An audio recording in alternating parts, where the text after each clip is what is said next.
takes place between midnight and 1 a.m. Events occur in real time.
This is a traditional now police memorial run that's been going on for quite a few years.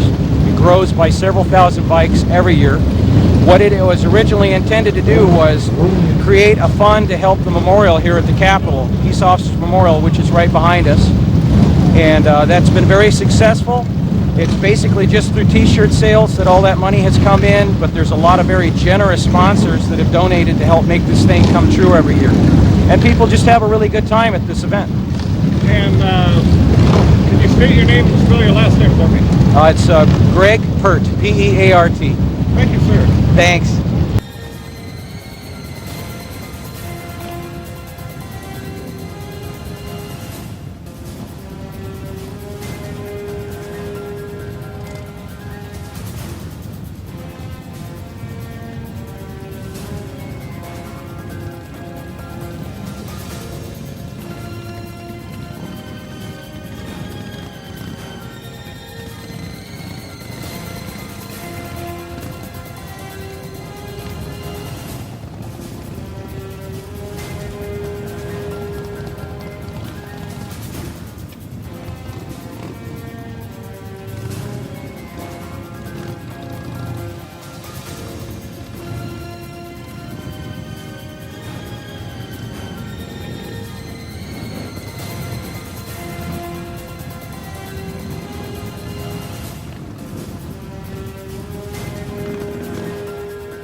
the group.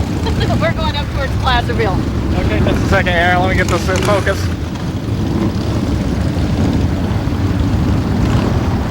Okay, tell me your name and where you're going to. Officer Abercrombie, and we're going up towards Placerville.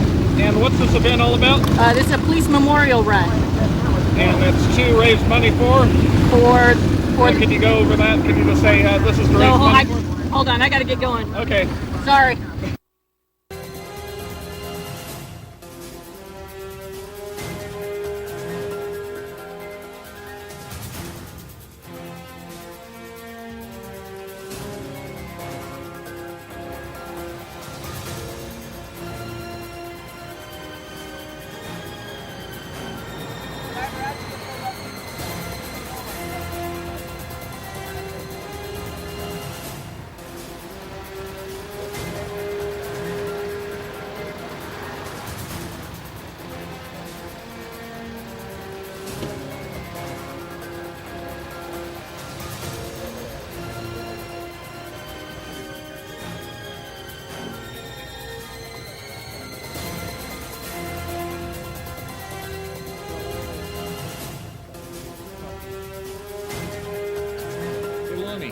Make a better door than a window.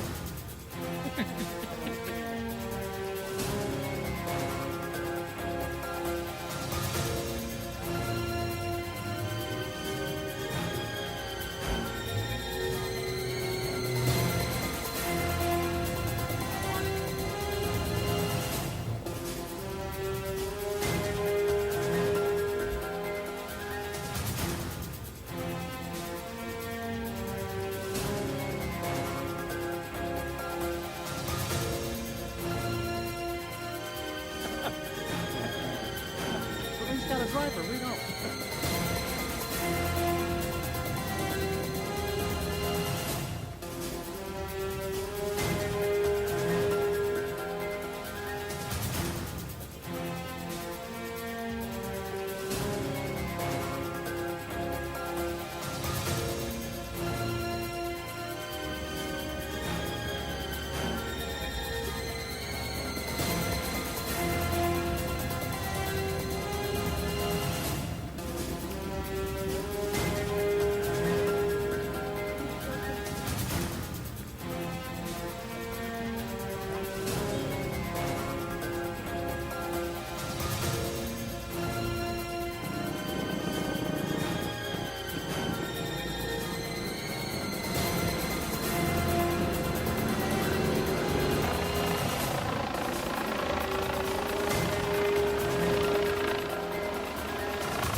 Don Braziel, Captain with Sacramento City Fire Department, Braziel. At 11:25 today, we got a call for a drowning off Garden Highway just upstream from Chevy's on the river. Crews got here, talked to the family, found out that they had last seen a 46-year-old male in the water floating downstream where he disappeared. We currently have crews searching that area, trying to find out if he is in fact underwater at that location. We've had crews up on the levee, checking the levee area, checking the marinas around to see if this gentleman may have gotten out of the water and just has not made it back here yet. So far, we have not been able to locate him either in the water or out of the water. We've been working on this for about an hour and 20 minutes in a rescue mode. We're about to ready to shift into a recovery mode and have DART continue the search along with the help of sheriff and other boats in the area. Are you restricted any kind of time limitations on this as far as how long they'll go from one mode to the next? There's a time frame in there where the human body can only last so long without oxygen, and not knowing exactly when that last point was where any drowning victim has their last bit of oxygen, we usually add quite a bit of time on the end of that to factor in any possible chance of saving a life. At this point, we're at that threshold, and we're going to be turning this over into a recovery mode instead of a rescue. How far down the river do you think they'll go, Captain, as far as the search? The search will go, the last place he was seen was downstream about where they have been looking, which is about 100 yards from where we're at here.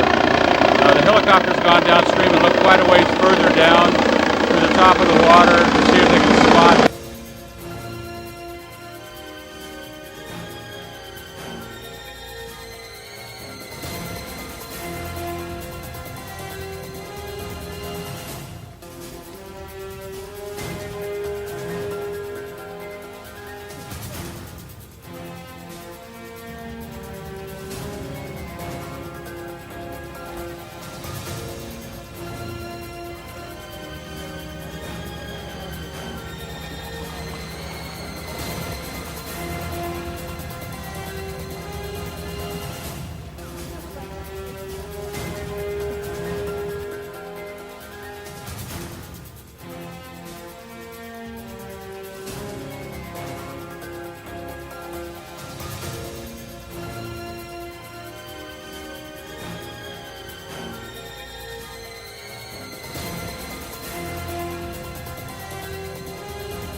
Who would that be? Yeah, that's one of them. There's another one. I was hoping I might be able to speak with Suspect.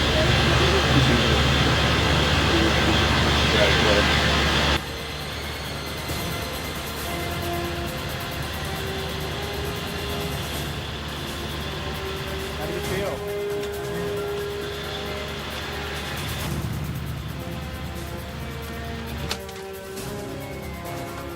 What does it hurt, man?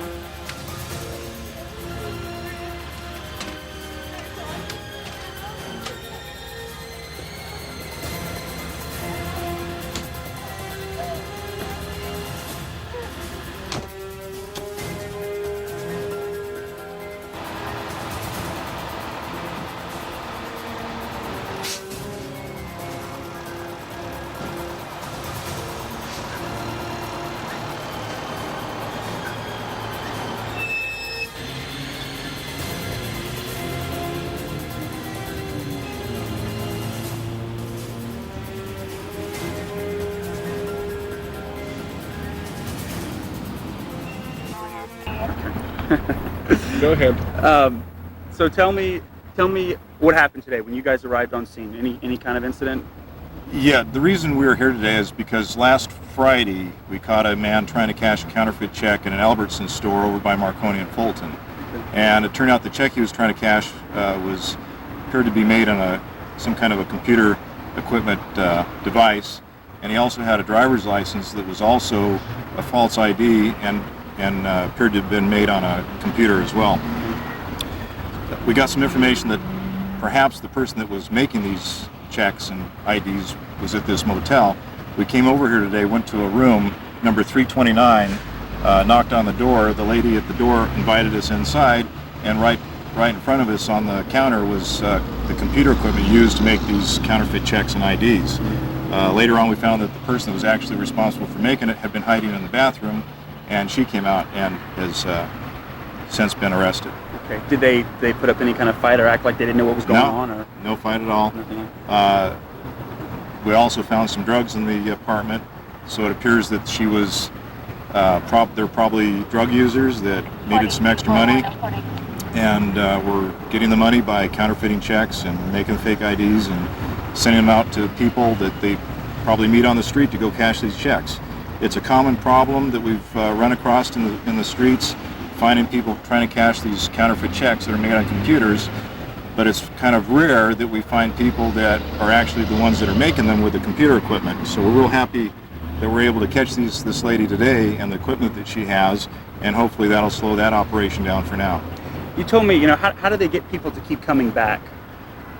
My theory on the way they get people to keep coming back so that they don't give them the check and say, you take 40%, I'll get 60%, and keep the person from taking off with the whole thing, is they keep them coming back to give them more checks and more money. So they probably start out with a small amount, then go up to a little bigger amounts after that, so that they keep them coming back and the supply money keeps coming. And where are these? Are they just picking people off the street? I mean, how do they find these people to cash their counterfeit checks? It's probably off the street, as well as their contacts they make and using drugs. When people are using drugs, there's all kinds of contacts they make and all kinds of people that are also desperate for money, so they can buy their drugs. So it's probably a mutual benefit to them as well, and probably easy to do. You said at least one of them had a previous criminal background? It looks like the one that we arrested had a previous criminal background. Oh, can you tell us what for? I can't tell you specifically what it's for, but the person is on searchable probation for that charge. Okay. Any idea how much money these people swindled? I mean, can you tell? It's hard to tell. It depends on how many checks they've been sending out in the past and how long they've been at this operation.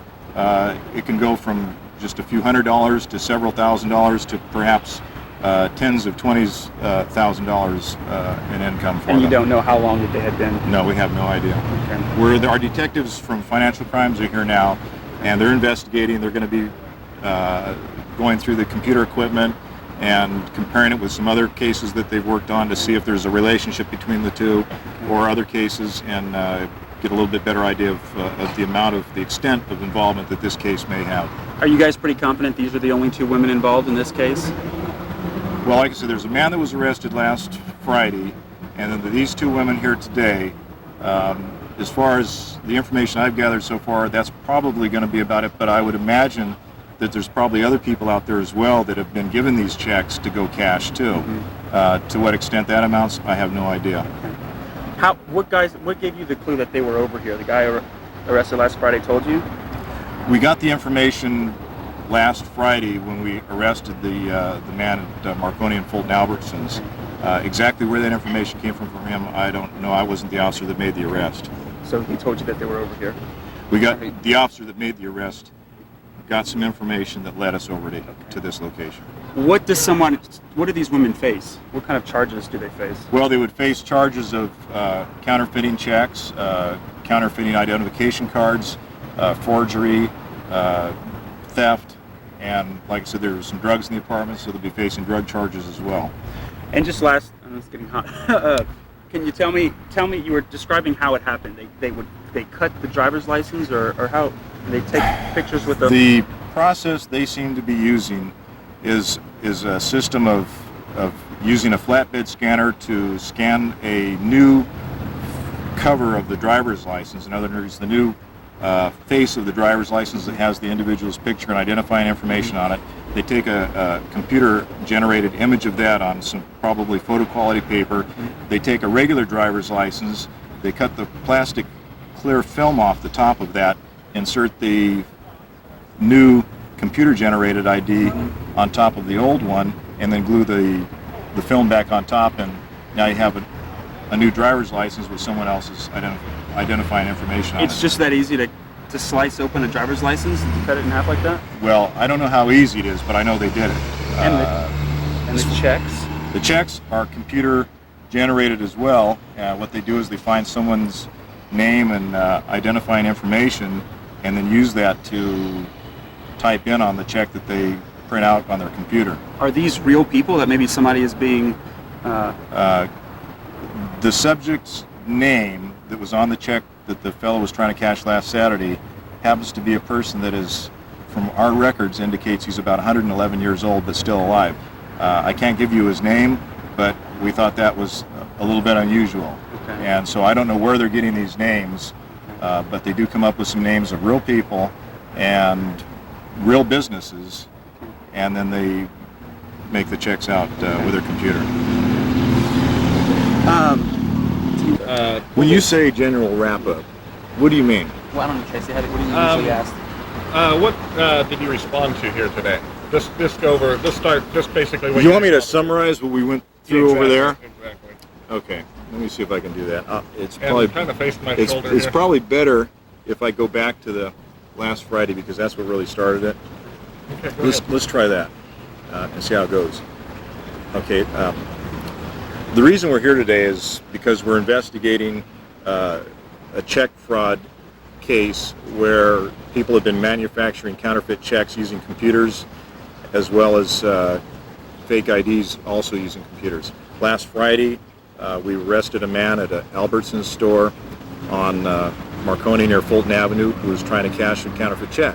And he also had a counterfeit identification card on him as well.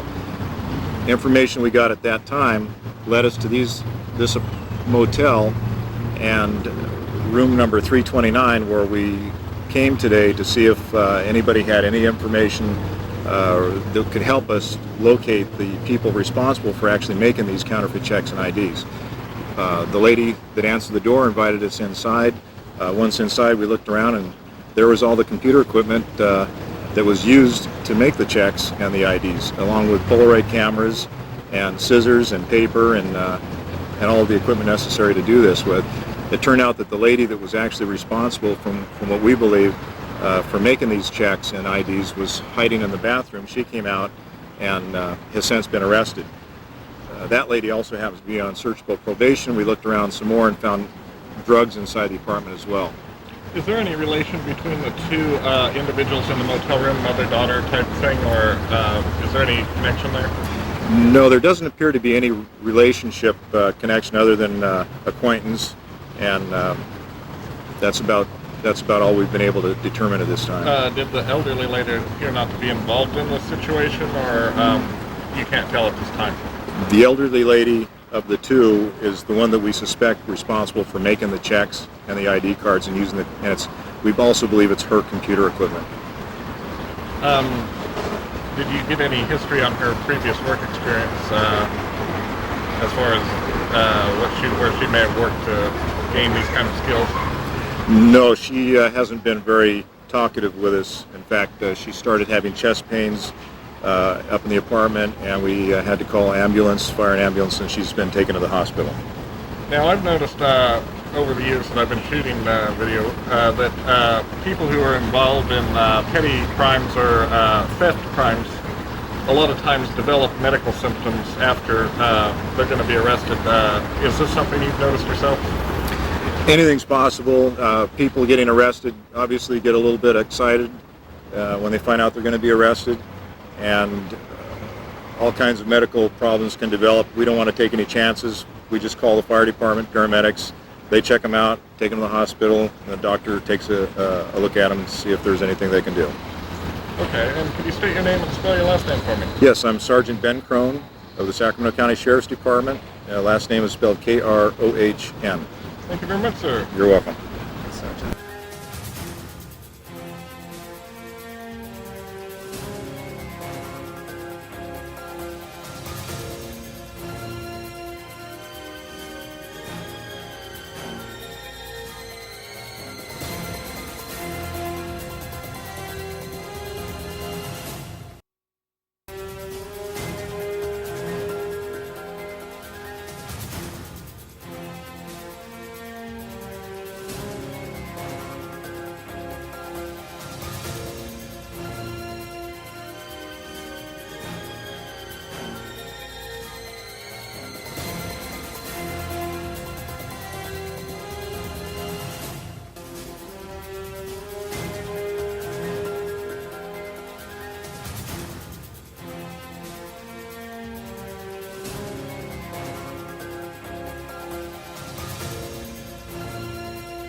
I'm trying to practice what I want to say.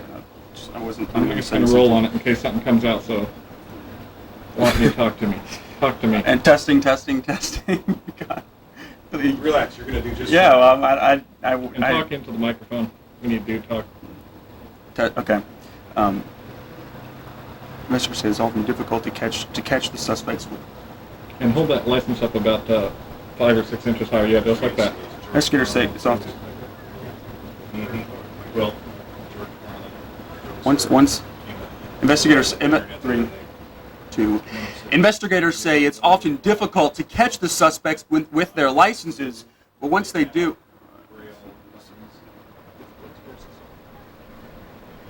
Picture ID.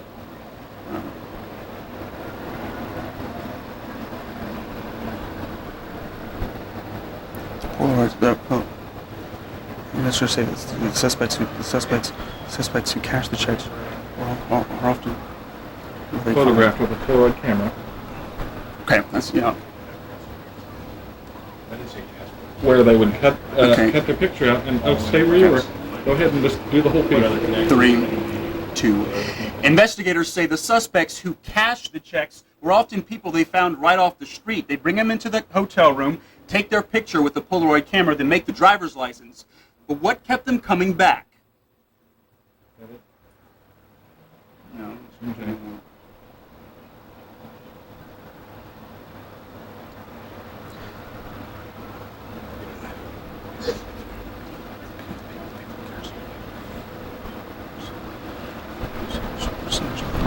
Three, 2. Investigators say the people who cashed the checks often got a certain percentage of the money. But what kept them coming back? Okay, let me just do a quick You want to do a tease. wrap-up thing? Yeah. Thanks, guys.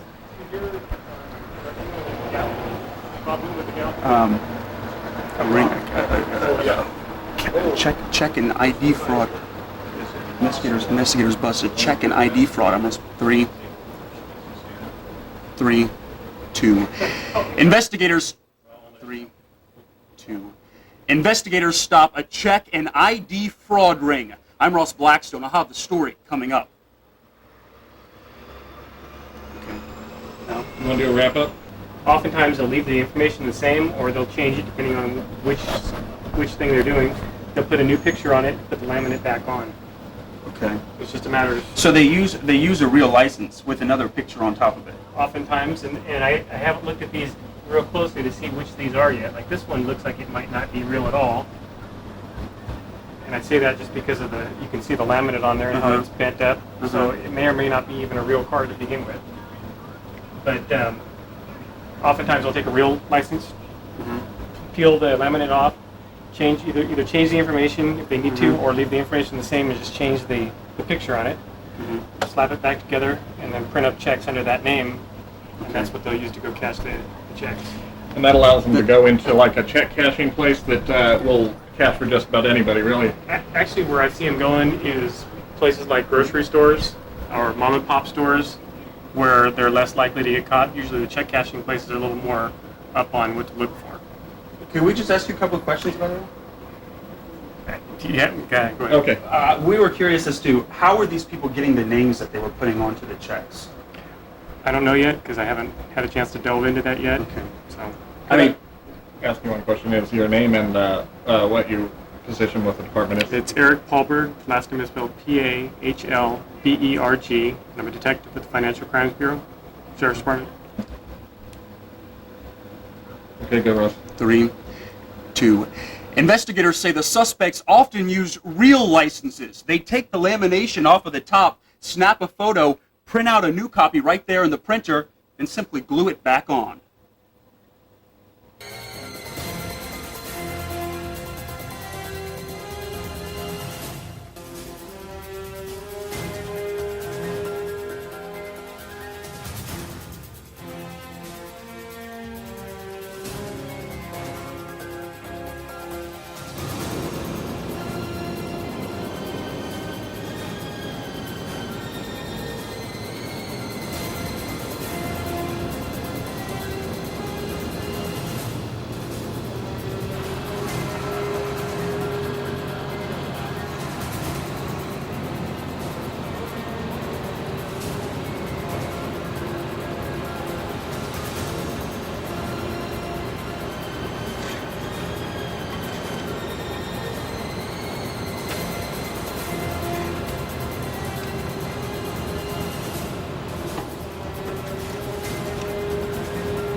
accident involving two vehicles. One vehicle, a Corvette, was southbound on Highway 49. The other vehicle was a Chevy pickup truck, which was northbound. And just south of Kramer Road, the Corvette lost control, crossed over the painted center divider, it spun itself around at a 180-degree turn and struck the left side of the Chevy pickup truck with the rear end of the Corvette. The pickup truck continued on down about another 150 feet, came to its rest on the side of the road. Several passerby stopped and helped the people. One group of them helped the Corvette driver get out before the car caught on fire.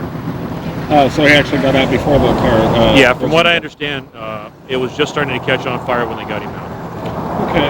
And could you tell me about how long the road would be impacted? Well, the road was blocked totally for about an hour, hour and a half, and then we were able to open it. Once the helicopter left, we were able to open it for one-way traffic, one lane each way on the southbound side.